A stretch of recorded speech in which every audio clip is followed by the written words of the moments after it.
അമ്മ മനസ്സിൻ്റെ പുതിയൊരു എപ്പിസോഡിലേക്ക് എല്ലാവർക്കും സ്വാഗതം. ചാനൽ ആദ്യമായി കാണുന്നവരാണെങ്കിൽ സബ്സ്ക്രൈബ് ചെയ്ത് കാണാൻ മറക്കല്ലേ.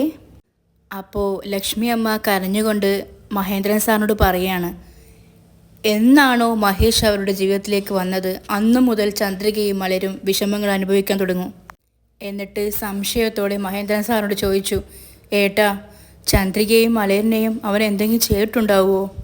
അപ്പോൾ മഹേന്ദ്രൻ സാറ് സമാധാനിപ്പിച്ചു, ചന്ദ്രികയ്ക്ക് ഒന്നും ആയിട്ടുണ്ടാവില്ല, നീ സമാധാനിക്ക്, ഈശ്വരൻ നമ്മളെ കൈവിടില്ല. ഇത്ര വർഷം കഴിഞ്ഞും ചന്ദ്രികയും മലരിനെയും നമുക്ക് തന്ന ഈശ്വരൻ അവരെ എടുത്തു കളയുമോ? അപ്പോൾ ലക്ഷ്മി അമ്മ കരഞ്ഞുകൊണ്ട് പറഞ്ഞു, ചന്ദ്രികയോടുള്ള ദേഷ്യം കൊണ്ട് അവളെ എന്തെങ്കിലും ചെയ്യുമോ ആ മഹേഷ്? എനിക്ക് വല്ലാതെ പേടിയാവുന്നു ഏട്ടാ. അപ്പോൾ മഹേന്ദ്രൻ സാറ് പറഞ്ഞു, ചന്ദ്രിക വളരെ ധൈര്യമുള്ളവളാണ്, അവൾക്കൊന്നും ഉണ്ടാവില്ല. ഞാൻ ജോയിൻറ്റ് കമ്മീഷണറെ കണ്ട് ഈ കേസ് പെട്ടെന്ന് തന്നെ നോക്കാൻ പറയാം. നീ ധൈര്യമായിട്ടിരിക്കേ, ഈ ജ്യൂസ് ഇവിടെ വെക്കുകയാണേ, നീ കുടിക്കണേ. അങ്ങനെ പറഞ്ഞുകൊണ്ട് മഹേന്ദ്രൻ സാറ് പിന്നെയും പോലീസിനെ വിളിക്കാൻ പോയി. ലക്ഷ്മി അമ്മ കരഞ്ഞുകൊണ്ടേയിരുന്നു.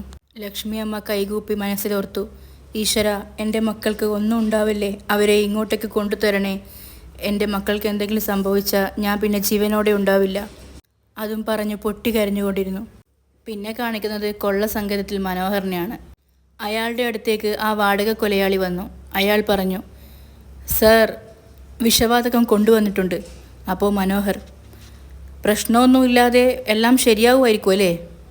അപ്പോൾ അയാൾ, ഒരു കുഴപ്പവും വരില്ല, ഏത് റൂമിലാണ് വെക്കേണ്ടതെന്ന് പറ, അത് ഞാൻ ചെയ്തു തരാം. അപ്പോഴാണ് മഹേഷ് അങ്ങോട്ടേക്ക് വന്നത്. മനോഹർ പറഞ്ഞു, മഹേഷേ, ഇവൻ വിഷവാതകം കൊണ്ടുവന്നിട്ടുണ്ട്.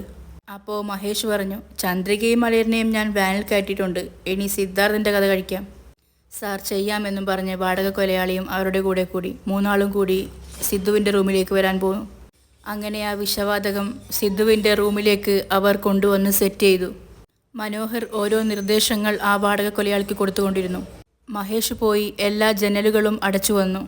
അവൻ പറഞ്ഞു, ഞാൻ ഗ്യാസ് തുറന്നുവിടാൻ പോവുകയാണ്, നിങ്ങൾ രണ്ടുപേരും പുറത്തേക്ക് പോയിക്കോളൂ. ശ്രദ്ധിച്ച് നോക്കി ചെയ്യുമെന്ന് പറഞ്ഞ് മഹേഷും മനോഹറും പുറത്തേക്ക് പോയി. അയാൾ അത് സെറ്റ് ചെയ്യുകയാണ്. സ്വന്തം മൂക്കിന് ടവൽ കെട്ടി അവനത് തുറന്നുവിടാൻ പോവുകയാണ്. സിദ്ധു അപ്പോഴും ബോധമില്ലാതെ കിടക്കുകയായിരുന്നു. അവനത് പതുക്കെ ഓപ്പണാക്കിയിട്ട് അവനും പുറത്തേക്ക് കടന്നു. പുറത്തു വന്ന് മനോഹറിനോടും മഹേഷിനോടായിട്ട് പറഞ്ഞു, ഏട്ടാ, 6 മണിക്കൂർ കൊണ്ട് അവൻ്റെ കഥ കഴിയും. അപ്പോൾ മഹേഷ് മനോഹറിനോട് ചോദിച്ചു, എന്നാൽ പിന്നെ മനോഹരെ ഞങ്ങൾ പോട്ടെ? അപ്പോൾ മനോഹർ, നീ പോയിക്കോളൂ, ഞങ്ങൾ പോവുകയാണ്. ഞാൻ പറഞ്ഞ പോലെ തന്നെ കറക്റ്റായിട്ട് 7 മണിക്ക് ബോട്ട് വരും. ശരി എന്ന് പറഞ്ഞു. അപ്പോൾ മനോഹർ, എന്തെങ്കിലും ഉണ്ടെങ്കിൽ എനിക്ക് ഫോൺ ചെയ്യണം. ശരി, ഞാൻ ഫോൺ ചെയ്യാമെന്ന് പറഞ്ഞ് മഹേഷ് അവിടുന്ന് പോയി. വണ്ടിയിൽ ചന്ദ്രികയും മലരും പേടിയോടെ ഇരിക്കുകയാണ്. മഹേഷ് അങ്ങോട്ടേക്ക് വന്നു. അവൻ ഡ്രൈവിംഗ് സീറ്റിലിരുന്ന് ചന്ദ്രികയ്ക്കും മലരിനും വാർണിംഗ് കൊടുത്തു.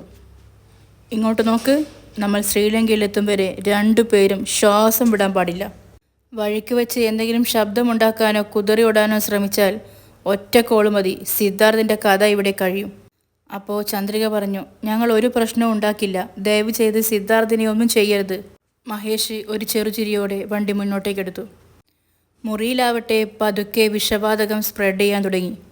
ഒരു ഭാഗത്ത് ശ്രദ്ധയോടെ ചന്ദ്രികയെയും മലരിനെയും നോക്കി വണ്ടി ഓടിക്കുന്ന മഹേഷ്, മറുഭാഗത്ത് ഇവരുടെയൊക്കെ അന്വേഷണത്തിനായി ചുമതലയുള്ള പോലീസിൻ്റെ വണ്ടി.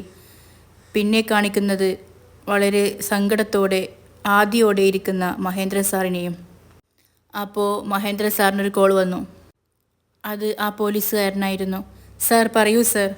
അപ്പോൾ പോലീസുകാരൻ, സിദ്ധാർത്ഥിൻ്റെ സെൽഫോൺ അവസാനം ഒരു ലൊക്കേഷനിൽ ഓഫായിട്ടുണ്ട്. ആ ലൊക്കേഷനിലായിരിക്കും അവനെ ആരെങ്കിലും തട്ടിക്കൊണ്ടുപോയത് എന്ന് ഞങ്ങൾ സംശയിക്കുന്നു. പോലീസ് ഫോഴ്സിനെയും കൂട്ടി ഞാൻ അങ്ങോട്ടേക്കാണ് പോകുന്നത്. നിങ്ങൾക്ക് ഞാൻ ലൊക്കേഷൻ അയച്ചു തരാം, നിങ്ങളും അങ്ങോട്ടേക്ക് വന്നോളൂ. ഞാൻ ഉടനെ വരാം സാർ. ഓക്കെ എന്ന് പറഞ്ഞ് മഹേന്ദ്ര സാർ കോൾ കട്ട് ചെയ്തു. പെട്ടെന്ന് തന്നെ കാറും എടുത്ത് വച്ച് പിടിച്ചു. സിദ്ധുവിൻ്റെ മുറിയിലാവട്ടെ വിഷവാതകം ഒരുപാടങ്ങ് സ്പ്രെഡ് ചെയ്തു. മഹേഷോ ഒരുപാട് ദൂരത്ത് എത്തുകയും ചെയ്തു. പോലീസ് ലൊക്കേഷൻ പിടിച്ച് അങ്ങോട്ടേക്ക് പോവുകയാണ്. വിഷവാതകം മയങ്ങിക്കിടക്കുകയായിരുന്ന സിദ്ധുവിൻ്റെ മൂക്കിലേക്കടിച്ചു. അവൻ ആ സ്മെല്ലടിച്ച് എഴുന്നേറ്റു, ചുമച്ചു. അവൻ പതുക്കെ എഴുന്നേൽക്കാൻ ശ്രമിച്ചു. അങ്ങനെ അവൻ എഴുന്നേറ്റിട്ട് ആ ഭാഗമൊക്കെ നോക്കി. അപ്പോഴാണ് ആ വിഷവാതകത്തിൻ്റെ സിലിണ്ടർ അവിടെ അവൻ്റെ ശ്രദ്ധയിൽപ്പെട്ടത്. അതവൻ കാലുകൊണ്ട് തള്ളിയിട്ടു. കാലുകൊണ്ട് ചവിട്ടി അണയ്ക്കാനൊക്കെ നോക്കി. സ്മെല്ല് ഒരുപാടായപ്പോൾ അവൻ വീണ്ടും ബോധരഹിതനായി ചുമച്ചുകൊണ്ട് താഴേക്ക് വീണു. പോലീസ് വണ്ടിയാകട്ടെ ലൊക്കേഷൻ പിടിച്ച് ആ പൂട്ടിക്കിടന്ന ബിൽഡിങ്ങിലേക്ക് വന്നു. അവർ വണ്ടി നിർത്തി. ആ പോലീസുകാരൻ മറ്റുള്ള പോലീസുകാർക്ക് നിർദ്ദേശങ്ങൾ നൽകി. ഉള്ളിൽ എല്ലായിടത്തും പരതൂ, ഫാസ്റ്റ്. അപ്പോൾ മറ്റുള്ളവരെല്ലാം ഓടി ഉള്ളിൽ പോയി നോക്കി. മഹേഷ് ആവട്ടെ പുറകിൽ നോക്കി സന്തോഷത്തോടെ വണ്ടി ഓടിച്ചു. മലര് കരയുകയായിരുന്നു. അപ്പോൾ മഹേഷ് മനസ്സിലോർത്തു, ഈ നേരം കൊണ്ട് നിന്റെ സിദ്ധാർത്ഥ് ശ്വാസം കിട്ടാതെ മരിച്ചിട്ടുണ്ടാവും. പിന്നെ അവനെ നിനക്കൊരിക്കലും കാണാൻ കഴിയില്ല ചന്ദ്രികയെ. അവൻ പുറകിൽ തിരിഞ്ഞ് അവളെ നോക്കി ക്രൂരമായി ചിരിച്ചു. എന്നിട്ട് മലരെ നോക്കി പറഞ്ഞു, മലർ മുന്നിൽ വാ, അച്ഛൻ്റെ അടുത്ത് വന്നിരിക്ക്. അത് കേട്ട് മലര് പേടിച്ച് അമ്മയെ കെട്ടിപ്പിടിച്ച് ഇരുന്നു. അത് കണ്ട് മഹേഷിന് ദേഷ്യം പിടിച്ചു. കരഞ്ഞുകൊണ്ട് മലര് ചന്ദ്രികയോട് ചോദിച്ചു, അമ്മേ, നമ്മൾ എങ്ങോട്ടാണ് അമ്മേ പോകുന്നത്? അത് കേട്ട് ചന്ദ്രിക മിണ്ടാതെ നിന്നു. അപ്പോൾ മഹേഷ് പറഞ്ഞു, മലർ, നമ്മൾ നമ്മുടെ നാട്ടിൽ പോവുകയാണടി. അപ്പോൾ മലര്, എനിക്ക് നാട്ടിലൊന്നും പോവണ്ട, ഇവിടെ സിദ്ധുവിൻ്റെ കൂടെ നിന്നാൽ മതി. അപ്പോൾ അവൻ പറഞ്ഞു, ഇങ്ങോട്ട് നോക്ക്, സിദ്ധു നിൻ്റെ അച്ഛനല്ല, ഞാനാ നിൻ്റെ അച്ഛൻ. നീ എൻ്റെ കൂടെയാണ് ജീവിക്കേണ്ടത്. നിന്നെ ഞാൻ പുതിയ സ്കൂളിലൊക്കെ ചേർക്കാം. നിനക്ക് എന്തൊക്കെ ഇഷ്ടമാണോ അതെല്ലാം ഞാൻ വാങ്ങിത്തരും. നീ നിൻ്റെ ഇഷ്ടം പോലെ സന്തോഷത്തോടെ ജീവിക്കാം, ഓക്കെ അല്ലേ? അപ്പോൾ മലരത് കേട്ട് കരഞ്ഞുകൊണ്ട് ചന്ദ്രികയോട് പറഞ്ഞു, അമ്മേ, എനിക്ക് സിദ്ധുവിനെ കാണണമെന്ന പോലെ തോന്നുന്നു. എന്നെ സിദ്ധുവിൻ്റെ അടുത്തേക്ക് കൊണ്ടുപോവോ അമ്മേ? മഹേഷ് ദേഷ്യം വന്ന് ചന്ദ്രികയോട് പറഞ്ഞു, മലരിനോട് പോലും നീ എന്നെപ്പറ്റി നല്ലത് പറഞ്ഞു കൊടുത്തിട്ടില്ല അല്ലേടി. അതുകൊണ്ടാണ് ഇവളെപ്പോഴും സിദ്ധു സിദ്ധു എന്ന് പറഞ്ഞുകൊണ്ടിരിക്കുന്നത്. ചാവാൻ കിടന്ന കൊച്ചിനെ രക്ഷിച്ച് നിൻ്റെ അടുത്ത് ജീവനോട് തന്നത് ഞാനാ. ആ നന്ദിയും സ്നേഹം കുറച്ചുപോലും ഇല്ല അല്ലേ? നീ ആ സിദ്ധാർത്ഥിൻ്റെ കൂടെ നാട് ചുറ്റുന്നു. അത് ഞാൻ കയ്യും കെട്ടി നോക്കുമെന്ന് നീ വിചാരിച്ചോ? അല്ല, അറിയാൻ മേലായിട്ട് ചോദിക്കുകയാണ്. എന്താണ് സിദ്ധു ഒരു ചെറിയ കാര്യം ചെയ്താലും അത് വലിയ കാര്യമായിട്ട് കുട്ടിയോട് പറഞ്ഞു കൊടുക്കുന്നേ? ഞാൻ മലരിന് വേണ്ടി ചെയ്ത നല്ല കാര്യമൊന്നും നീ അവളോട് പറഞ്ഞിട്ടേ ഇല്ല. അതുകൊണ്ട് തന്നെയാണ് മലര് സിദ്ധുവിനെ ഹീറോ ആയിട്ടും എന്നെ വില്ലനായിട്ടും കാണുന്നത്. മലർ എന്നെ വെറുക്കുന്നുണ്ടെങ്കിൽ അതിൻ്റെ കാരണം തന്നെ നീയാ. ചന്ദ്രിക നോക്കി നിൽക്കുകയല്ലാതെ ഒന്നും പറഞ്ഞില്ല. മഹേഷ് പിന്നെയും പറഞ്ഞു, എന്നെക്കുറിച്ച് മോശം കാര്യങ്ങൾ മാത്രം പറഞ്ഞു കൊടുത്ത് അവൾ എന്നിൽ നിന്ന് അകറ്റാൻ നോക്കുന്നു. അപ്പോൾ ദേഷ്യം പിടിച്ച് ചന്ദ്രിക പറഞ്ഞു, കുട്ടികളോട് ആരാണ് നല്ലത് ആരാണ് മോശം എന്ന് പറഞ്ഞു കൊടുക്കേണ്ട ആവശ്യമില്ല. ഒരാളുടെ സ്വഭാവം നോക്കി അവർക്ക് തന്നെ അത് മനസ്സിലാകും. അപ്പോൾ മലര് വാണിംഗ് പോലെ മഹേഷിനോട് പറഞ്ഞു, എന്നെയും അമ്മയെയും സിദ്ധുവിൻ്റെ അടുത്തേക്ക് നീ കൊണ്ടുവിട്ടോ, അല്ലെങ്കിൽ ഞങ്ങൾ പോലീസിനെ കൊണ്ട് പിടിപ്പിക്കും നിന്നെ. അപ്പോൾ മഹേഷ് ചന്ദ്രികയോട് പറഞ്ഞു, ചന്ദ്രികയെ, നീ മോളെ നല്ലോണം വളർത്തിയിട്ടുണ്ട്.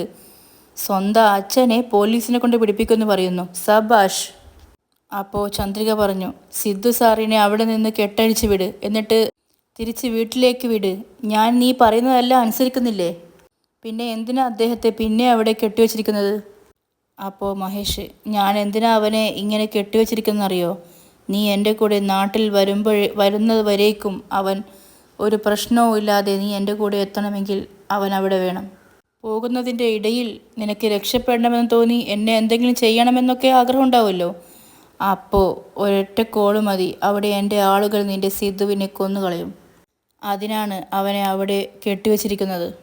ചന്ദ്രികയും മലരും അത് കേട്ട് പേടിയോടെ നോക്കി. ഇപ്പുറത്തെ പോലീസുകാരാകട്ടെ സിദ്ധു ഉള്ള ആ ബിൽഡിങ്ങിൻ്റെ ചുറ്റിലും പരതിക്കൊണ്ടിരിക്കുകയാണ്. അപ്പോഴാണ് പോലീസിൻ്റെ വണ്ടിക്ക് പുറകിൽ മഹേന്ദ്ര സാറിൻ്റെ വണ്ടിയും വന്നത്.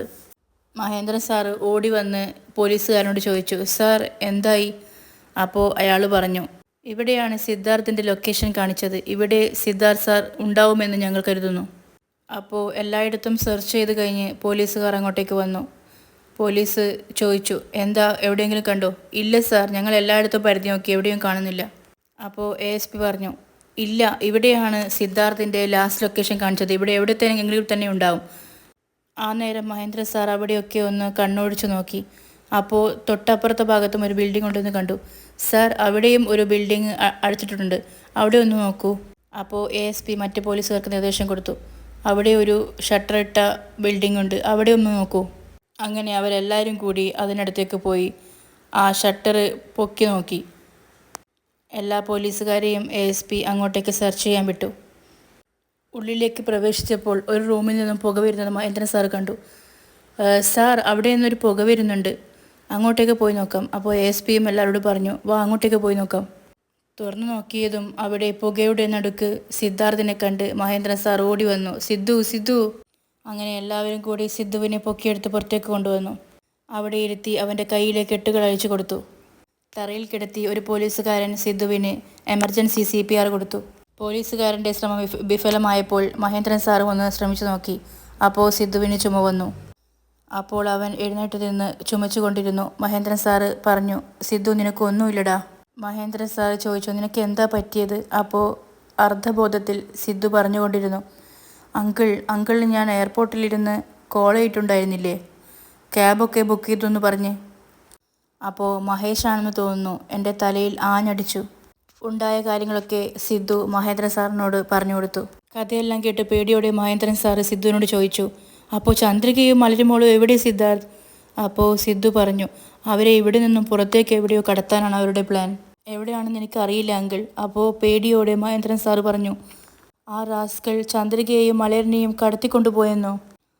അപ്പോൾ മഹേന്ദ്രൻ സാർ പോലീസുകാരനോട് പറഞ്ഞു, സാർ എങ്ങനെയെങ്കിലും മലരിനെയും ചന്ദ്രികയെയും രക്ഷിക്കണം സാർ. അപ്പോൾ അയാൾ പറഞ്ഞു, പേടിക്കേണ്ട സാർ, മഹേഷിൻ്റെ ഫോൺ നമ്പർ വെച്ച് അവൻ എവിടെയുണ്ടെന്ന് ട്രേസ് ചെയ്യാം. ഞങ്ങളെക്കൊണ്ട് എത്രയും വേഗം ചന്ദ്രികയെയും മലരിനെയും രക്ഷിക്കാൻ കഴിയുമോ അത്രയും വേഗം ഞങ്ങൾ ചെയ്തിരിക്കും.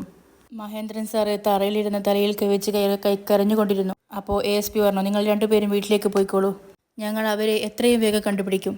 സിദ്ധു അപ്പോൾ മഹേന്ദ്രൻ സാറിൻ്റെ കരച്ചിൽ നോക്കിക്കൊണ്ടിരുന്നു.